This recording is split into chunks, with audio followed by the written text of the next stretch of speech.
A paz, amados, Deus vos abençoe em nome de Jesus. Eu sou o pastor Leandro, pastor da Igreja Batista Chema, e é um prazer para mim estar com vocês aqui, falando da palavra de Deus. Eu gostaria de trazer uma reflexão para que a gente pudesse entender a palavra de Deus dentro do nosso cotidiano, envolvendo o todo geográfico, político, espiritual que estamos vivendo. Mas antes, dê um like aí, curta e também compartilhe para que o vídeo possa ter relevância e o canal possa abrir mais aí os algoritmos e entregar o maior número de pessoas possível, tá bom?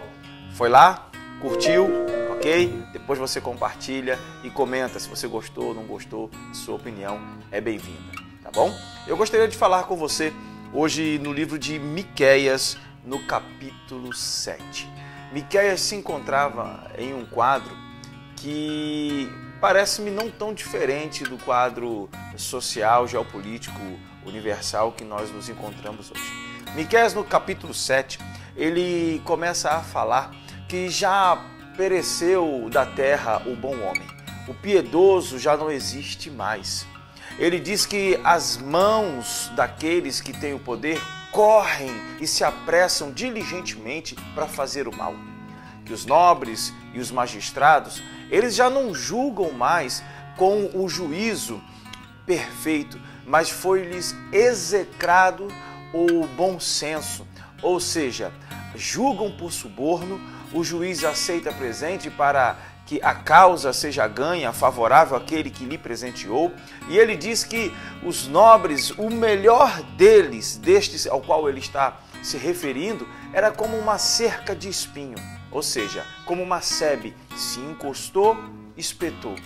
Então o quadro que ele estava falando, que ele estava denunciando, aqui Miqueias capítulo 7, é uma denúncia a tudo aquilo que estava acontecendo naquele tempo na casa de Israel, tanto que no versículo 3, no capítulo 9 e 10, ele diz que eles estavam abominando o juízo, transformando a bondade em iniquidade, os cabeças de Jacó e a casa de Israel. E essa denúncia é feita por um profeta que estava vendo tudo aquilo de errado que acontecia no seu tempo. E olhando para aquilo ali, parecia que a esperança estava sendo guindada para muito longe de todos que estavam ali, até mesmo do profeta que denunciava aquilo. Então, a palavra do Senhor nos ensina uma coisa: a crermos contra a esperança. Qual a esperança? A esperança daquilo que estamos vendo e sendo guiado por vista, com certeza não há uma esperança benigna, mas há uma esperança de que somente o mal se propagará e que tudo aquilo que é mal se transformará em um mal maior e a maldade terá um acréscimo a ponto de alcançar você. Mas o mesmo profeta nos dá um indício aqui para onde olharmos. Ok? Se nós crermos contra a esperança como Abraão creu, porque não havia esperança, porque já era avançado em dias e Sara já tinha cessado o costume das mulheres, então é como se dissesse Abraão olhando para Sara dizendo, daí não sai nada. E Sara olhando para Abraão dizendo, mas daí também está muito difícil. Mas a palavra do Senhor diz que ele creu contra a esperança. Miqueias aqui nos faz esta referência de um modo diferente, logicamente não citando Abraão, mas nos ensinando. Quando ele diz o seguinte, em Miqueias capítulo 7, no versículo 7. Eu, porém, olharei para o Senhor, esperarei no Deus da minha salvação, e o meu Deus me ouvirá. Então, para onde nós temos olhado? Deixa eu te falar algo. Se nós ficarmos olhando para tudo que acontece, somente para aquilo que acontece, e não tivermos a esperança e olharmos em Deus, nós vamos pirar. Nós vamos ter síndromes, ansiedades, alguns terão pânico, outros terão outras consequências a respeito de toda a ordem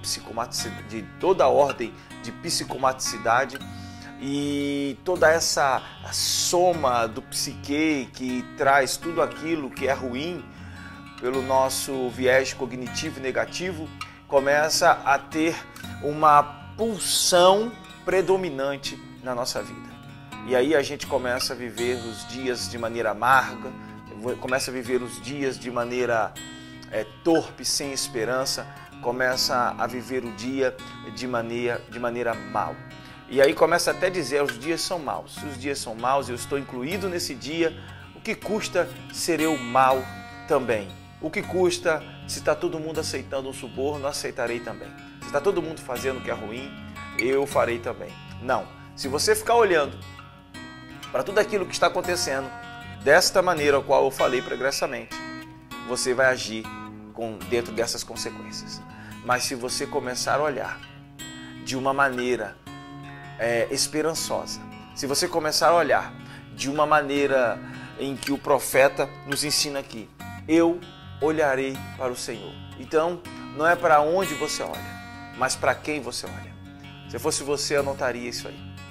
Não é para onde você olha, mas é para quem você olha.